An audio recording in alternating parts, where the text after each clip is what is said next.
this talk is going to be about self-care, and what it is and the importance of it and all that good stuff. So first things first, I'm going to do some definitions. If I can get the thing to work, there we go. Right, can I move that the way? So yes, first things first, some definitions. I want to talk about mental health and mental illness and mental ill health, and I'm going to use them in specific ways, so I'm going to define them first. So when I talk about mental health, I talk about the brain equivalent of physical health, essentially. We all have mental health regardless of how we interact with it, just like we all have physical health regardless of how we interact with our physical health. Mental illness is a diagnosable chronic condition. So when I talk about mental illness, I talk about things like long-term generalized anxiety, long-term depression, and then things like bipolar disorder, schizophrenia, the longer-term kind of chronic diagnosable conditions. When I talk about mental ill health, I talk about more temporary periods of not feeling great, and you can have depression, anxiety, and those kind of things that are periods of mental ill health if you're going through a stressful time, like we all are right now probably, but it's not necessarily chronic enough or rises to the level of being diagnosable, and therefore that's the difference. I say this because I think a lot of people think that I find a lot of people don't think about their mental health until they really have to, and a lot of people don't think, like, I think the phrase mental illness is still quite a heavy thing, and a lot of people don't think about their mental health in terms of temporary issues that you could have. And so I'm kind of getting all these definitions out of the way so people know what I talk about. But we all have mental health is the thing that I want you to take away from this. We all need to keep an eye on our mental health. We all need to look after it, just like we all keep an eye and look after our physical health.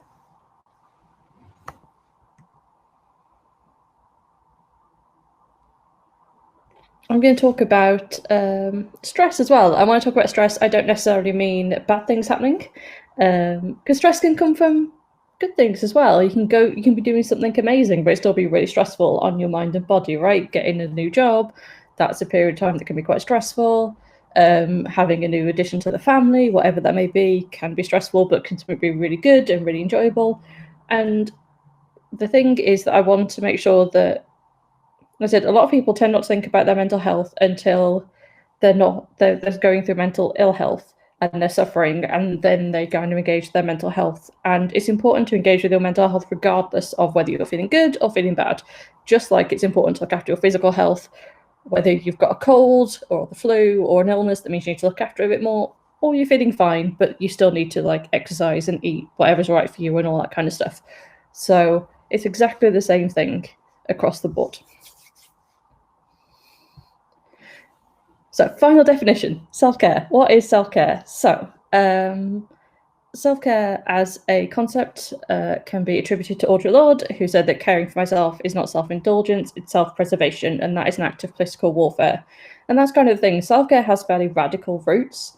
It is about looking after yourself in the face of oppression or in the face of a world that makes you very anxious or very depressed and that kind of thing. It is about looking after yourself fundamentally so you can live well and thrive rather than survive.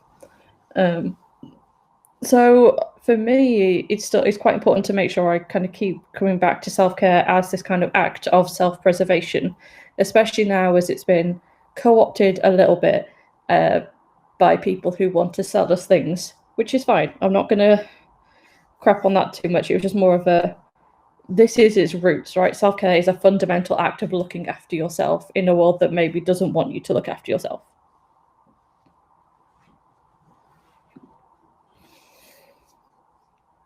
So I'm going to talk about what self-care is for me, and how I engage with self-care.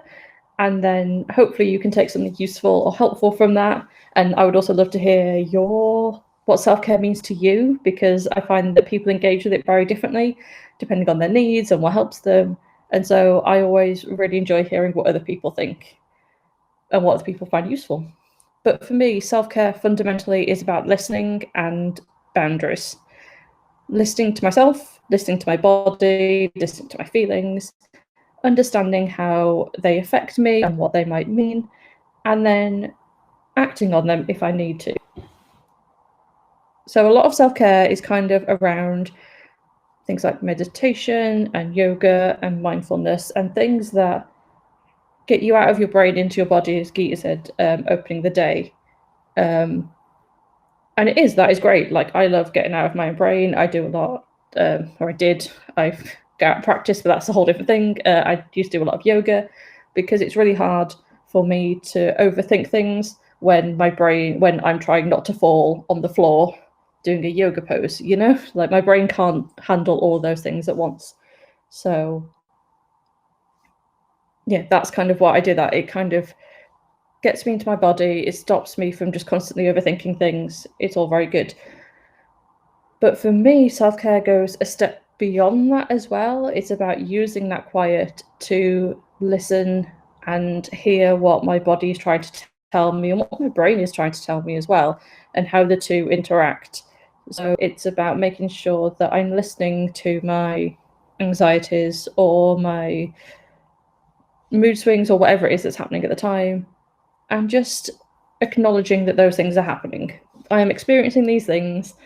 They may be incongruous to the situation that I'm in. They may not be. I may not be able to control what's causing them, but I am experiencing them. This is what is happening. This is how it's making me feel physically. This is where I'm at. And it's about accepting that as the situation that you're in, not necessarily fighting against it, not trying to change it, but just sitting there and going, okay, this is where I am. And the reason I find this useful or important to me is because of this. So, broadly speaking, empathy is the ability to understand what others are feeling. And self-compassion is about extending compassion to yourself in instances of perceived inadequacy or failure and being kind to yourself. To me, there is a connection between those two things. There is broadly an undercurrent of accepting feelings, accepting how you or someone else is feeling, regardless of the situation, how congruent it is to how they're doing, how much sense it makes. We are not rational beings. And to me, doing both of those things flex the same mental muscles. It is about acceptance of feelings, and that is really hard because as humans, we want to solve problems, and the minute feelings come across, we want to help people, we want to help ourselves, or we want to berate ourselves for feeling weird and we shouldn't feel this way and all that kind of stuff. But we're not very good at sitting and listening and accepting without judgment and without wanting to fix. And for me, this is really important. This is such an important part of figuring out my mental health and figuring out how to look after my mental health.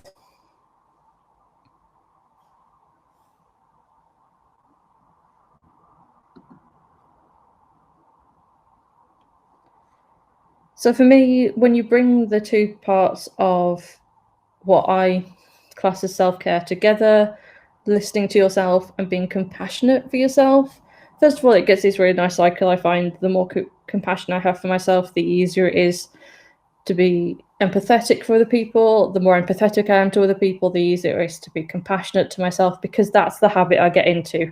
I start reacting to feelings with kindness and with acceptance and with, okay, this is happening, this is how we feel. That's okay. You can feel this way if you need to feel this way. We can deal with it if we want to deal with it. But if at some point we just need to sit and be because everything is too much, then we can do that as well. And there's nothing wrong with that. That is absolutely fine. We don't have to be doing stuff all the time. We don't have to be getting rid of all the feelings all the time.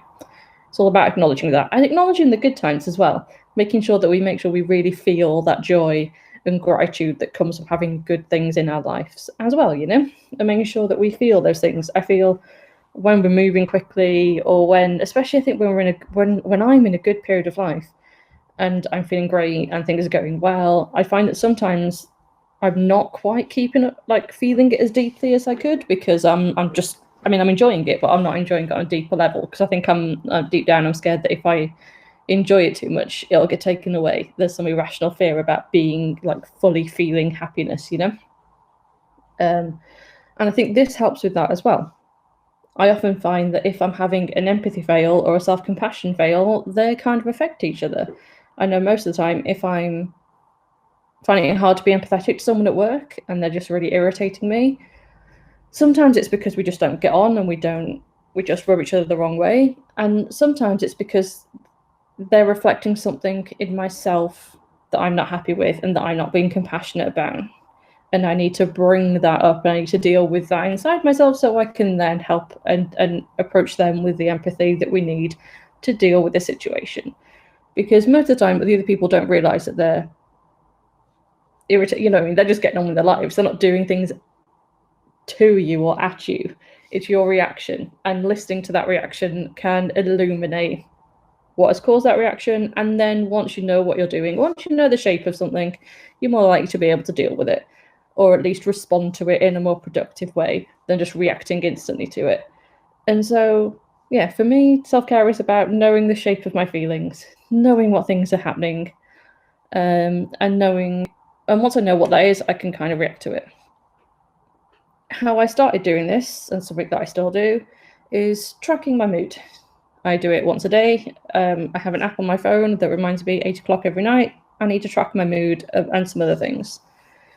Because I find that having something in black and white, having something in front of me that I can see and having a trend means that I'm more likely to pay attention to it and more likely to take it in. So I sit there at 8 o'clock every night and I think about how I feel on a scale of 1 to, I think it's 1 to 10, my app does. 1 being awful, 10 being amazing, and there's other things in between. So I start off kind of high level. How smiley am I today? And then from there, I dive in a little bit more. Am I anxious? Am I just whatever? Am I feeling great? Am I feeling optimistic? What am I feeling? And then it's like, what does that actually physically feel like? I know what that emotionally feels like now, but what's that physically feel like? Have I been jiggling my leg all day because I'm anxious? Am I doom scrolling because I don't want to engage with my feelings? So I'm just going through social media, going from Twitter to Instagram, and not engaging with anything in any meaningful way. How is this affecting my life physically? And then, first of all, you have a history. You can see what things affect other things, how you react to certain feelings, even if these things aren't connected in your brain. When you write them down, looking back on them, you can see, oh, if I'm feeling anxious, chances are I'm going to spend the evening just being on Twitter, making myself more anxious. When I know what would actually help me is watching a good film or a TV show, or doing some crafting, or going for a walk, or literally anything else other than spending time on Twitter, for example. And that's super important, you know? That's the kind of stuff that actually matters and helps. And this is kind of where self-care comes from. It is about doing stuff and looking after yourself in ways like having a bath and doing yoga and wearing comfortable fluffy dressing gowns, but it's about doing that in reaction to something. It's about doing that so you can listen to your feelings and sit with those feelings, so you're not constantly distracting yourself with life and the internet and everything else, you know? Because for me, fundamentally, self-care is about sitting with my feelings, dealing with them, and then being able to go and do other things with my life, because I know I've figured out my feelings a little bit. I've not figured out my feelings entirely. I'm still paying my therapist to help me with that. But you know what I mean? I'm starting. I've got some techniques that really work for me. Another thing that I want to bring up, because this is something that has been affecting me quite recently, and I know it's affecting other people, because every time I've mentioned it, people have told me that it's resonated with them, and that is the difference between coping with something and dealing with something. So back in July, I had a call with my boss. I had a one-to-one, which we have weekly, and he asked me how working from home was going, and he said, because kind of this is it now until the end of the year. We're going to be working like this at least until the end of the year. And that kind of hit me, that I'd kind of been coping with lockdown, but not really dealing with it. So coping for me is just pushing through, just doing whatever you need to do to get through a temporary bit of time that you know is going to end, and then you can move on, get back and recover afterwards, right? We've all done it. There's nothing wrong with it very short term. Crunch time at work, a period of intense busyness or illness, that kind of thing. White knuckle your way through, and then it's fine. But long term, that leads to burnout, right? And dealing is about going, okay, this is the situation I am in. How can I make this good or better than it is? How can I engage with this? And it's kind of scary to do that because you've got to sit down and go, okay, my life as it is now is the foundation of how I'm going to be for another 3 months, say, till the end of 2020. How do I make sure that this is survivable without burning myself out, without just collapsing under the weight of existential anxiety about everything? How do you deal with maybe not an ideal working space? I live in a flat that isn't ideal to work in, to be honest with you. It's got like one room, or two if you count the bedroom, kitchen, living room, it's all one space, one table, and there's two of us in here working. But we can deal with it. We've got the furniture and the tools and things to deal with it, and making sure that we're actually moving through. And it's little things like that. It's reevaluating what you need now that maybe lockdown, working from home has gone from a short-term thing to a long-term thing. How do you make this work? And part of that is, again, sitting and listening and figuring out what is working and what isn't working, and tracking that and tracking those niggly things and seeing if there's a pattern to the things that are bothering you, both, again, physically and mentally, practically and emotionally. These things are all linked. One feeds into the other. And without listening to one, you're not going to be able to hear the other one fully. So you've got to take it as a whole and sit and listen. And it's difficult, but it can be worth it.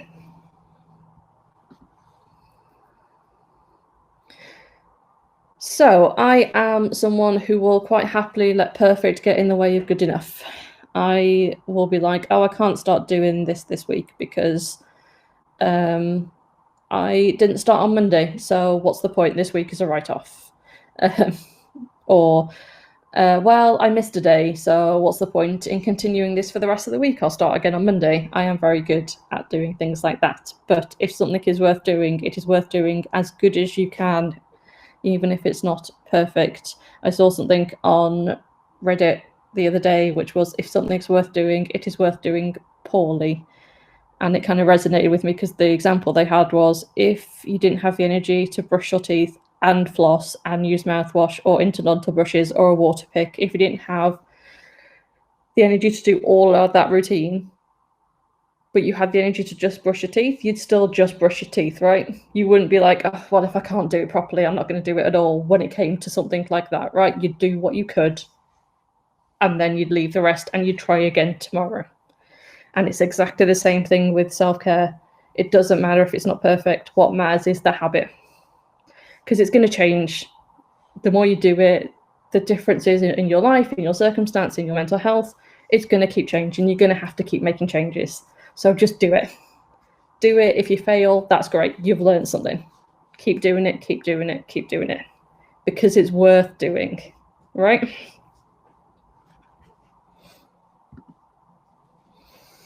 I use this stuff as a barometer as well for my overall mental health. If I'm having issues sitting, because I talk again, folks, but I'm not perfect. If I'm having real troubles engaging with my feelings, chances are that means my feelings are a bit too big and a bit too scary, and I might need to do a bit of work on that. Or I've tried sitting with my feelings and they're still not great, so I'm going to go get some distraction for my feelings, because you know what, I've tried and it's not working for me today, and that's fine. Being able to figure out where your mood is, where your energy is, means that you can then figure out what you need and what's good for you today, which is sometimes giving in to doom scrolling on Twitter because you know what, you haven't got the energy to engage, and that's fine. That's fine, as long as you know what you're doing. I make a thing where it's like, at this point in time, I basically know my own bullcrap, and as long as I know my own bullcrap, I'm okay giving into it now and then. So know your own bullcrap, and then you can deal with it. I'm coming to the end of my talk because I undershot this a little bit, but I do want to do a little bit of self-promotion. But there'll be plenty of time for questions, and you can ask me anything and we can chat. I could probably find some more stuff to chat about at some point.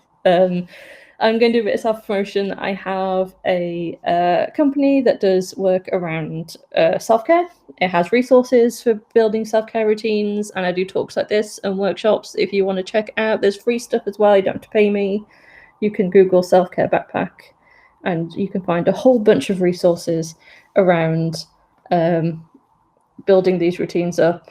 It's very pretty. If you know Bruce the legend, she made my logo for it, so you know it's gonna be pretty because it's got Bruce's art on it.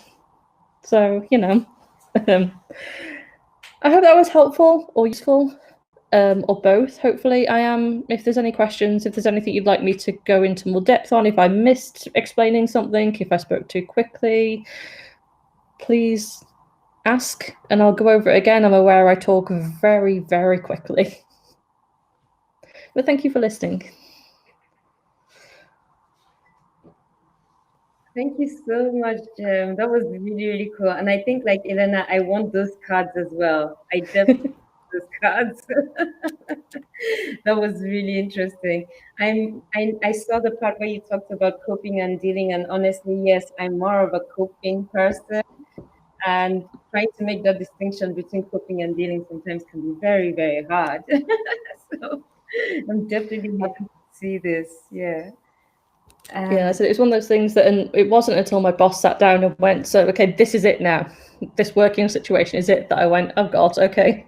Yes, I have exactly. to make some changes. It was that external thing of like, oof, okay, right. And I love what you said in the beginning when you talked about self-care being about listening to your body and your mind as well. Because when I was younger, I just thought self-care was only about meditation and yoga, and those were the only two ways I could take care of myself. But actually, I found out that no, it's actually just you listening to your body and to your mind and trying to find out what is necessary for you in this moment. Yeah, definitely. Like I said, yoga meditation is an absolutely wonderful way to do it. Like I said, I love doing yoga, but it feels like when I first started doing self-care, I did exactly the same. And I got to the first thing and I was like, well, I've done yoga, so I've looked after myself. I'm done. And it's like, no, it's not that easy, unfortunately. Okay. Yeah, we have a lovely comment from Antonella who says, "You've changed my life. The first time I heard you, and you just have a way with words to get through me and say the things I need to hear." That was just amazing. Thank you, Antonella. I love you. And everything I've said are the things that I've needed to hear, so I'm glad other people also need to hear them. Okay, so if you have any questions for Jem, please feel free to pop them in the chat. We still have a few minutes. I'll also be around afterwards as well if you want to talk to me in private, because obviously talking about mental health in public can be quite difficult. So I'm around. That is definitely true. Yes. Okay.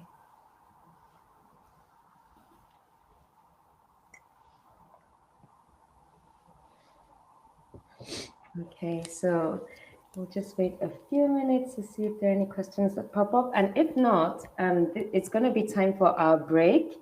So we can head off to Gathertown, and there you can also ask your questions privately if you prefer. Or if not, you can go and grab a cup of coffee or a tea. That would be perfect as well. Anything for your self-care. Yeah, exactly. All right.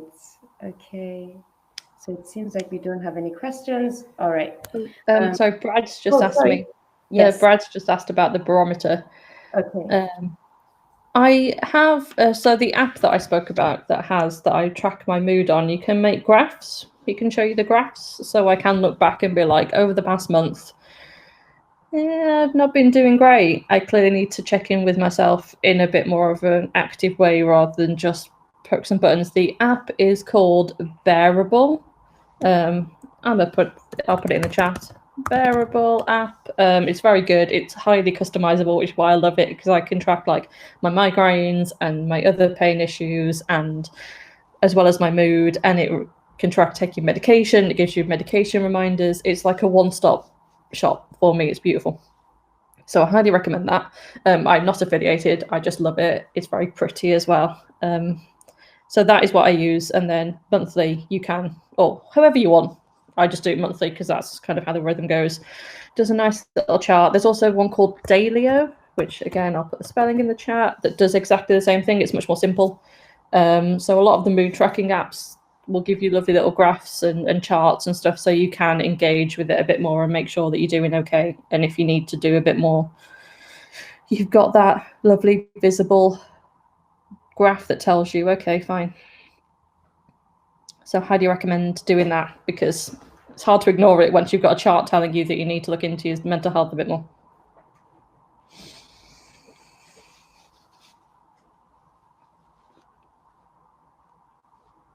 Yes, it can be difficult when an app is telling you that, but at least it's a really good reminder to do it. Oh, thank you so much, Jem. Thank you for this. Thank you. All right. Oh, there's another question. How did you realize you need to take care of your mental health? So I suffer from a couple of mental illnesses. I have generalized anxiety and I have complex PTSD. So it got to a point where my anxiety was really quite bad, and I was like, I can't actually continue holding down a job and holding down a relationship. It was one of the things where I started looking around going, how is everyone else doing like a job and a relationship and tidying their house, and not, how is everyone surviving doing this? That's a lot of things. I'm not doing all those things. And it did get to that point where I was like, is this normal? And then I started kind of generally just asking friends, and they were like, have you considered, maybe you need to get some help? And I was like, yeah, okay, that seems fair. And then 2 years later, I decided to start getting some help, because it was still quite scary. I'm not going to tell you that it worked perfectly and I am this perfect person who knows what they're doing. It took a long time for me to engage with it, but you do get to a point, I think a lot of people do, where it's like, all right, I either change something or I continue on. It's the same as coping and dealing again, right? I either change something fundamental or this is my life for the rest of my life. Can I deal with this not changing? If the answer is yes, fine. If the answer is no, then you've got to engage and make some changes. It's as simple and difficult as that. As simple and difficult as that. I love that. And also, culture comes into play as well. So when I was younger, I grew up in a culture where going to see a therapist or asking for help was meant you were weak. So any sign of weakness was not really appreciated. So you had to just power through and not have any self-care and just show that everything is always fine all the time. Yeah. So now, hopefully, cultures are changing, things are changing. People are talking more openly about mental health and about self-care. So I'm really, really happy that we can be part of this as well. Yeah, definitely. Okay. So thank you, everyone, for your questions. Thank you so much, Jen, for this presentation as well.